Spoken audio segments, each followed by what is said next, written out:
Now we have to talk about Tupac, which I wasn't committed to, but then I watched the doc. So Didn't know you were getting that. you have a lot of people saying stuff in there that makes it sound like maybe he was responsible for that murder, which has never been proven. That's a very serious But thing. you have Keefe D and over in Vegas now, getting ready to go on trial for that case, saying those things. I told you can't trust these niggas. Now Puffy done killed Tupac, man. Puffy's a sucker, man. You know, I have my guys with me, Thug Life guys, and we heard what he had to say. He basically said he ain't have nothing to do with my brother's murder. We don't talk about things that are nonsense. You think he was lying? Quite possibly, and it's kind of looking that way. Here we are 27, 28 years later. The theory involving him is quite high on the list. Our family, you know, we still suffer. He was all wrapped up, but he was still shaking. So do you think Puffy was involved in the shooting?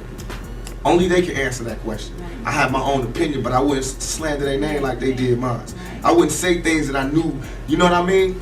I believe so. I do believe so. I have proved things that I could say that will back up my claim, but this is not for the world to know about. You know what I mean? It's between me and him, and only he knows. So every time he say it didn't happen, or that's the only thing that makes this become an issue to everybody. See me fail, and in my mind sometimes when I'm drunk or I'm just laying down, I'll be thinking like, damn, is this true? Will I fail? Am I supposed to fail? I mean, should I just stop trying and give up? But then I'll be like, nah, hold on, that's exactly what they waiting for me to do, is to just say this is too much, I can't take it and give up. So now it's a fun little game that I cry at sometimes, I laugh at sometimes, I smile, I have good times and bad times, but it's a game. It's this game of life. Do I win or do I lose? When 50 Cent publicly revisited the unsolved murder of Tupac Shakur, it did more than generate headlines. It reopened one of hip-hop's most painful chapters. He stopped short of direct accusations, but his measured remarks brought renewed attention to questions that have lingered for nearly 3 decades without definitive resolution. What gave the moment weight was not only the content of his words, but the timing. Known for being deliberate and strategic in public commentary, 50 Cent seldom speaks without intent. When a long-standing figure in the culture chooses to address a sensitive issue, audiences take notice. In a space where silence has often been interpreted as self-preservation, the decision to speak can carry its own message. In hip-hop, timing rarely feels accidental. It feels purposeful. Quite possibly, and it's kind of looking that way. Here we are 27, 28 years later. The theory involving him is quite high on the list. Our family, you know, we still suffer. He was all wrapped up, but he was still shaking the bed. He really wanted to tell me something. I'm assuming it was something that had to do with the hit. I get the feeling quite strongly that you don't believe Diddy. I don't think you believe a word of it. It seems like he got a whole bunch of power, like absolute power. Absolute power corrupts absolutely. Heavy is the head that wears the crown. What's your message to Sean Combs? Tupac Shakur was American hip-hop's brightest light until he was shot 4 times in a drive-by attack in 1996. His death shocked the world, and Tupac's legend has only grown since his murder, along with the fever speculation about who planned it, who ordered it, and who did it. For 27 years, it was one of America's highest-profile unsolved crimes, until finally, a year ago, Dwayne Keefe D. Davis was charged. He'd bragged about being inside the Cadillac from which the fatal shots were fired, albeit not by him, and awaits trial as the last surviving suspect. But there are many unanswered questions and a tangled web of claims embroidering notorious figures and an infamous East Coast-West Coast gang rivalry. Many people speculate that this web entangles P. Diddy. Sean Combs is, of course, facing trial on a battery of charges, including sex trafficking and racketeering. With his alleged crimes under the spotlight, members of Tupac's family have this week hired an investigator to examine the links between Diddy and the murder. And joining me now is Tupac Shakur's brother, Mopreme. Well, Mopreme, thank you very much indeed for joining me. Good afternoon, good morning, good evening. I don't know what time it is there. It's like early evening in the UK. Are you in LA? Currently. Yeah. Shout out to all of my people across the pond. Well, it's great to have you here on Uncensored. We're very keen to talk to you because Obviously, a lot has happened to P. Diddy in recent weeks. He's now languishing in prison. Let me start, first of all, your reaction to what's happened to him. The Netflix documentary reframes the story of Tupac Shakur not as a mythic figure preserved in memory, but as a person navigating chaos, loyalty, ambition, and betrayal in real time. It traces his rapid ascent, his outspoken boldness, and the isolation that can accompany influence at its height.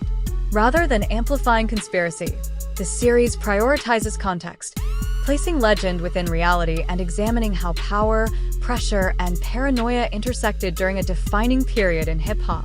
The film encourages viewers to move beyond headlines and folklore, reconsidering the true cost of fame within a culture shaped by survival. And when a legacy begins to overshadow clarity, one difficult question remains: who benefits most from the uncertainty? I think my favorite thing about 50 Cent's Netflix Diddy documentary is how he built a timeline off of this information. And one of my favorite parts of this documentary is them really getting into the timeline of events when it comes to Tupac and Biggie. And it really gives us a lot of perspective from people that were close to the situation. And a lot of people allege in this documentary that they believe that Diddy was very jealous of Tupac. And they pretty much go through everything from the quad incident and Tupac believing that Puffy was behind it, like he said in the Vibe interview. And they lay out this whole timeline of the downfall happening perfectly, in my opinion. We are even hearing from Greg Kading, the detective that worked on Tupac and Biggie's case in this documentary. He is the investigator that did that proffer agreement with Keefe D way back in 2008, where Keefe D alleged that Diddy tried to offer him $1 million to take out Tupac and Suge Knight. And Tupac's trial with Keefe D is coming up very soon in early 2026. And we know that Diddy's name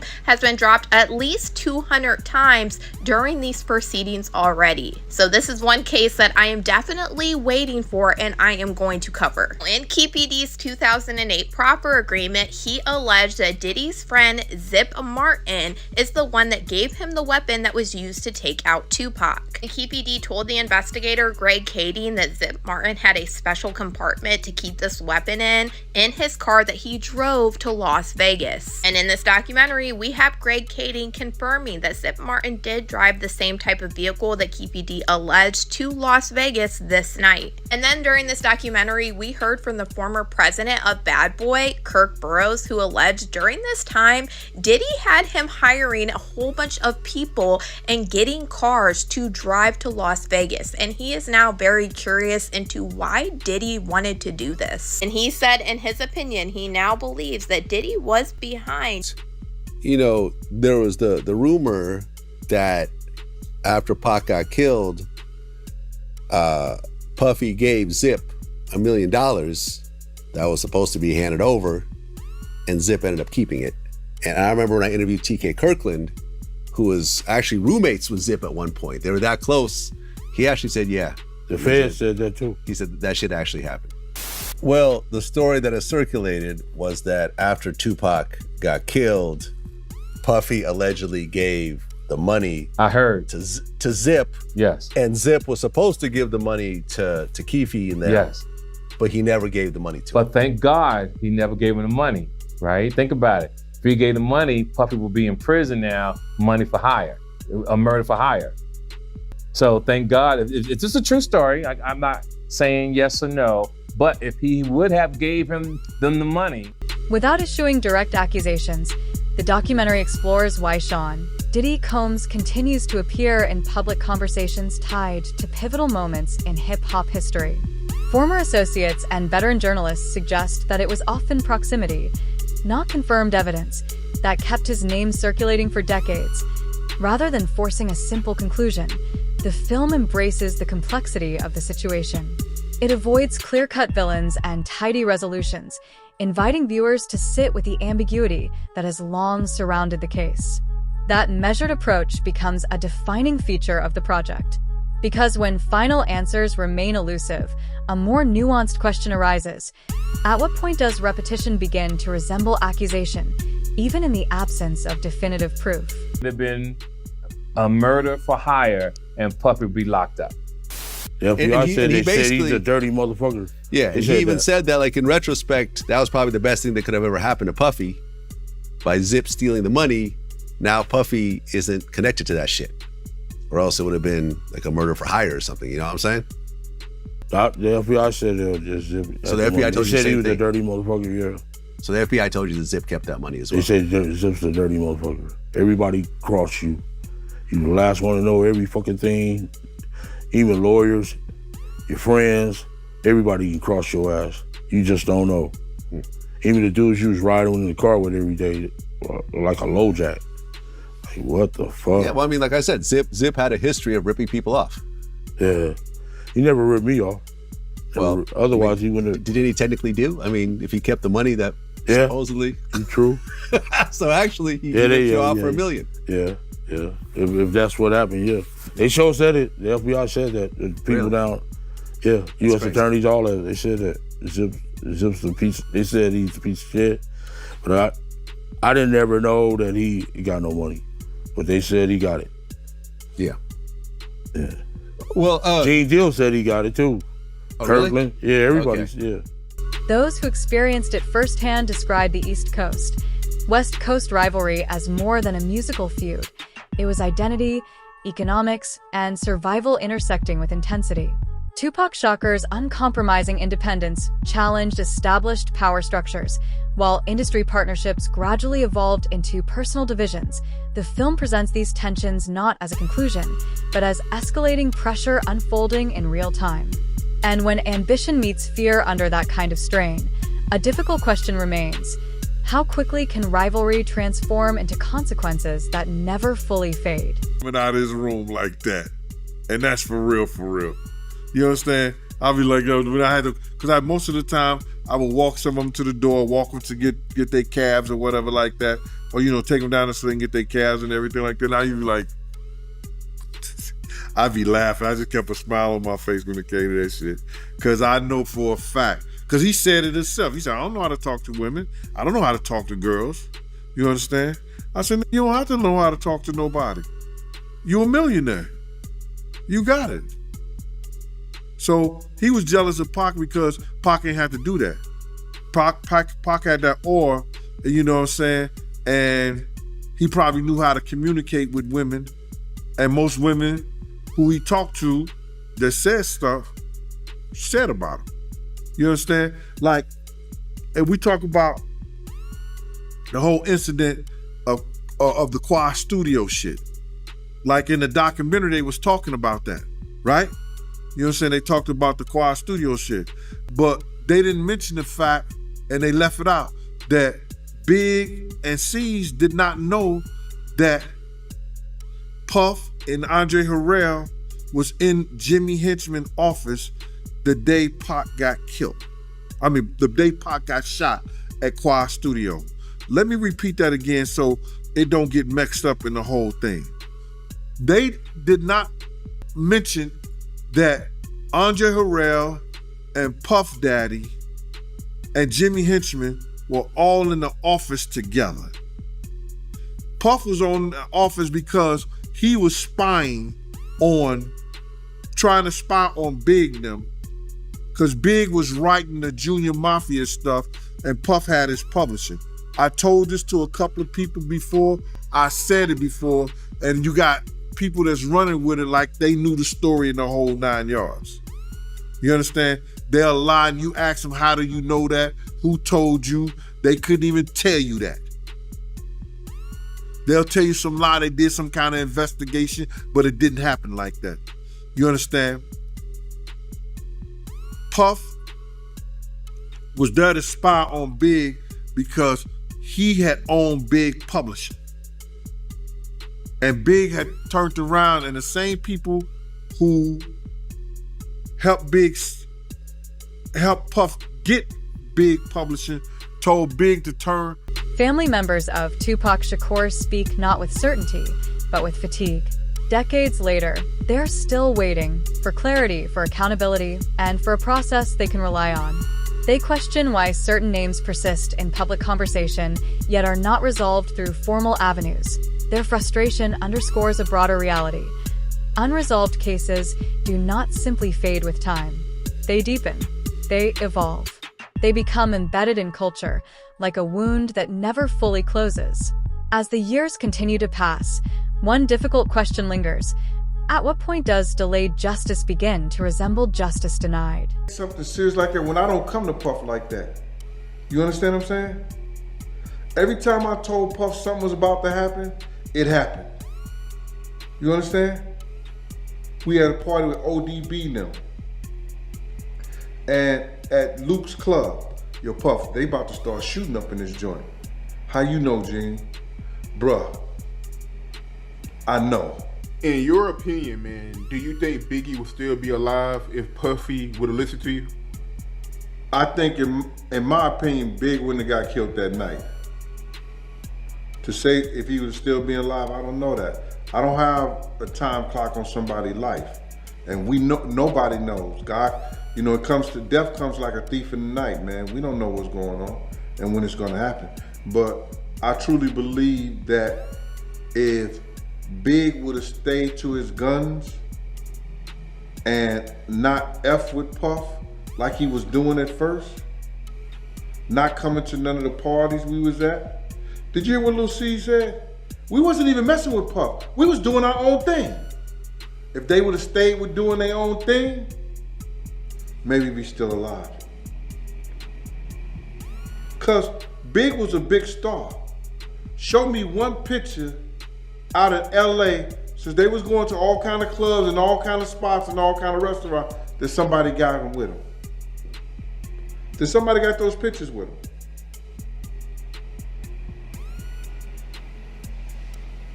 Have you seen any? Only place you seen them was at Sway, the radio stations, right? The video shoot. Where all the other places with all the other pictures? That one time in the mall. But they was out there 2 months, going to all the stations and everything. See, I think that what we're looking at is this, is that two men with two great egos that got all the money in the world. Now see, Suge had the blueprint. The documentary revisits the night Tupac Shakur was shot in Las Vegas with measure restraint, reconstructing timelines, witness accounts, and lingering inconsistencies without drawing a definitive conclusion. Instead of dramatizing the event, it lets the confirmed facts, along with the gaps, stand on their OW, and IT explains why investigators have returned repeatedly to the same unresolved elements, retracing lines of inquiry that never fully closed. Over time, that cycle of review becomes revealing in itself, emphasizing how layered and incomplete the overall picture remains. And if fragments of information have existed for years, a persistent question grows stronger with each retelling. Why does true clarity still feel out of reach? Puff wanted that part too. He auditioned for that part too. You understand? People may not tell y'all that, but he auditioned for that part too.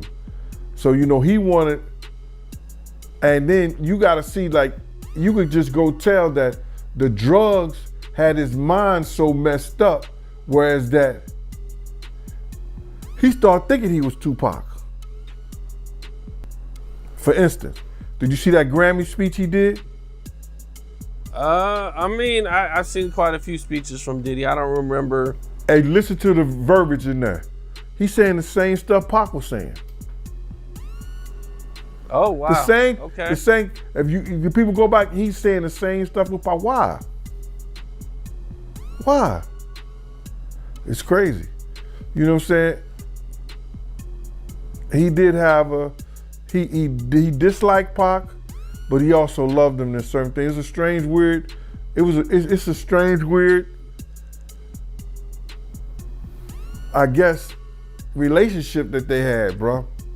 Yeah, that is crazy, man. Cause I even interviewed Reggie, and like Suge and Diddy were cool too. Even when their beef was going on, I heard they were still communicating and like not, I don't know, man. It was like this weird dynamic that they had. Y'all thought it was an East Coast, West Coast war. One day we was behind a house of blues. You hear me? We was driving through that. We had a reporter in the car. He was either from Billboard or he was from, what's that other big magazine? Rolling Stones. It may have been Rolling Stones. He's in the car with me. Riz is on the driver's side. Riz is on the passenger side in the back. The reporter's in the middle. I'm on the driver's side in the back. You got Kenny driving, Puffers in the front. We see Suge and Tupac, right? Pac is in a white Rolls Royce convertible. Suge is in a red Rolls Royce convertible. It's about a House of Blues. Behind the House of Blues is about. Subsequent confessions and interviews introduced added layers of detail, but not resolution. Some statements contradicted earlier versions of events, altering timelines that once appeared settled. Others presented new motives and interpretations, yet lacked independent verification to firmly substantiate them. Rather than bringing closure, each new account expanded the narrative, blending conjecture with confirmed facts and leaving the core questions as unsettled as before. Word, like it's like like the Twilight Zone, because it's like some evil, unstoppable shit that it just won't let me go. It's just got his hands on me and it just want to see me fail. And in my mind, sometimes when I'm drunk or I'm just laying down, I'll be thinking like, damn, is this true? Will I fail? Am I supposed to fail? I mean, should I just stop trying and give up? But then I'll be like, nah, hold on, that's exactly what they waiting for me to do. Is to just say this is too much, I can't take it and give up. So now it's a fun little game that I cry at sometimes, I laugh at sometimes, I smile, I have good times and bad times, but it's a game. It's this game of life. Do I win or do I lose? I know one day they're gonna shut the game down, but I have to have as much fun and get around the board as many times as I can before it's my turn to leave. That's for real. And that's it. That's for real. We chilling with Tupac right now. We're gonna come back with some more Tupac. We just lounging in this trailer. Me and Allie, at the set. All right, we'll be right back. Oh. Alright. Right, actually, about. Alright, man. It's funny, man, when I be looking at cause I like to study, I like to watch how brothers evolve, in the shit, cause you know how this business is, man. Everything is pretentious. It's just like, everybody get that one opportunity, and it's how who maintains it and then making it to another opportunity that lasts. Now look at the shit you've been through, dude.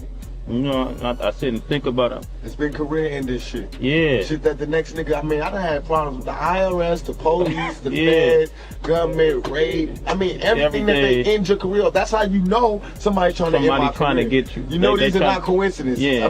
Because I've been on probation for shit the niggas get turned loose on. You know what I mean? I went to jail for that year, not for rape, but for touching her ass. Sexually, they couldn't even get me on shit, but touching her ass. And they put you in jail for a year, and I'm sitting there thinking. And if I go to any club, every bitch in there is grabbing me and touching me. And I went to jail for doing the same thing. And I didn't even do that. I'm saying in a mix of sex, you gonna touch her.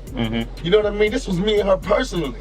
But they took that, and they blew it out of proportion. And then, what fucked it up is how, like, the media and shit, you look in the papers, they paint you so bad. You know what I'm saying? But the motherfuckers, they know. Stop fucking me. Not only they know what goes on in this shit. The film intentionally avoids sensationalism, placing these moments within a wider landscape of uncertainty, where accounts accumulate rather than reconcile. Instead of amplifying shock, it emphasizes how conflicting narratives can blur the boundary between verified fact and subjective interpretation. As stories proliferate without converging, the pursuit of clarity becomes increasingly complex. And within that ambiguity, a pivotal question arises. Does truth become more difficult to uncover or more vulnerable to distortion? I did the interview with Kirk Burrows, right? He told me a story about how when Tupac was in prison, he sent the letter to Bad Boy, letting them know when he get out, it was beef. Did you know about that? I knew about the letter, but I didn't know about the content of it. You understand? See, you gotta realize, Pac had people like Jada Pickett, Jasmine Guy, and it was somebody else. They was going around trying to collect money to get Pac out of jail. Nobody from Bad Boy gave up a dime. Nobody from Big Camp gave up a dime. But Big told me himself, he said, man, I was broke, I ain't had no money. I was like, yo, nigga, nobody tell you to do a show or something? You get the door? He didn't think about it. He didn't have any guidance on that. So what got back to you when it came to the letter, even though you didn't know what the letter was about? But at that time when Tupac sent the letter to Bad Boy, what word got back to you about the letter? Or did Puffy and Kirk Burrows keep it under wraps? Just take me back, man, to real time when it came to that.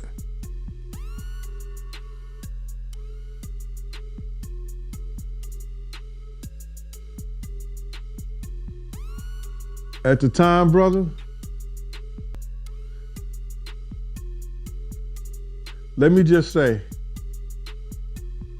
the work that I did, my computer, all I have to do is know a person's DIN number at the time. You see the letters go out? Do you understand that? You don't see the content, you see the letters. You see the letters that come in. You see the visitors, the people who call, and the calling log. I had privilege to that information. One of the documentary's most haunting segments centers on the final hours of Tupac Shakur's life. It portrays the stillness of a hospital room where unspoken words carried immense weight, moments when attempts at communication were limited by medical intervention and diminishing strength. Family members recall the heavy burden of decisions made in uncertainty, having to choose without clear answers, assurances, or the clarity they had long hoped for. When I heard about the letter, I went to look at the log. Because anything that goes out, they keep a record of it. Anything that comes in, they keep a record of it. You can't see the content of it, but you know that it happened. So I knew it to be true when it came out. As of late, Puffy, he been showing Tupac love on social media, man. Have you seen it? What you think about it? Phony and bologna on a pickle sandwich. You want me to say it again? Huh? It's phonier than bologna on a pickle sandwich. Yes, he did idolize Tupac. We all knew that. We knew that about some of the speeches he said. He said the same shit that came out of Pac's mouth.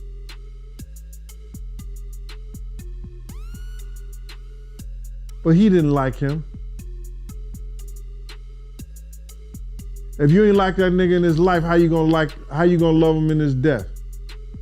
Oh, you glad to see the nigga dead now. All right, okay. That's a very strong word to use, man. So you feel like Puffy, he idolized Tupac, and you really believe that? Yeah, he idolized that dude. You gonna go and make it your business, I don't know, to sleep with every chick that he slept with? Or maybe the chicks was just making the rounds. I don't know. But he made it his business to sleep with every chick that Pac was sleeping with.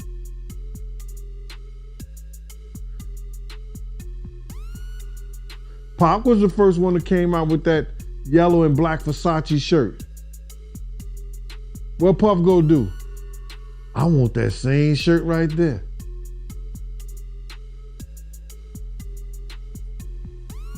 So you feel like Puffy getting with some of the same females that Tupac got with, like Sally Richardson and Sarah Chapman. You think he only got with them because Tupac had them. That's the only reason why he got with them.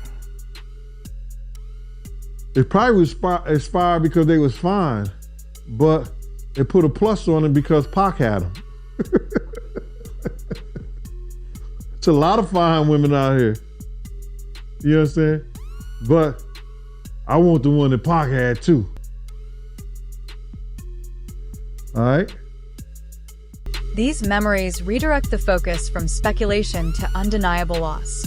They serve as a reminder that behind every headline and circulating theory are real people experiencing grief, making decisions under immense strain, and living with moments that cannot be undone. I end reflections like these.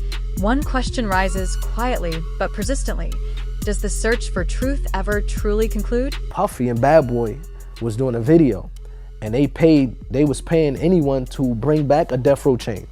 So Pac looked at it like, this is deeper than Bloods and Crip. This is my enemies. You know, Puffy and them attacking us now because I'm with death row.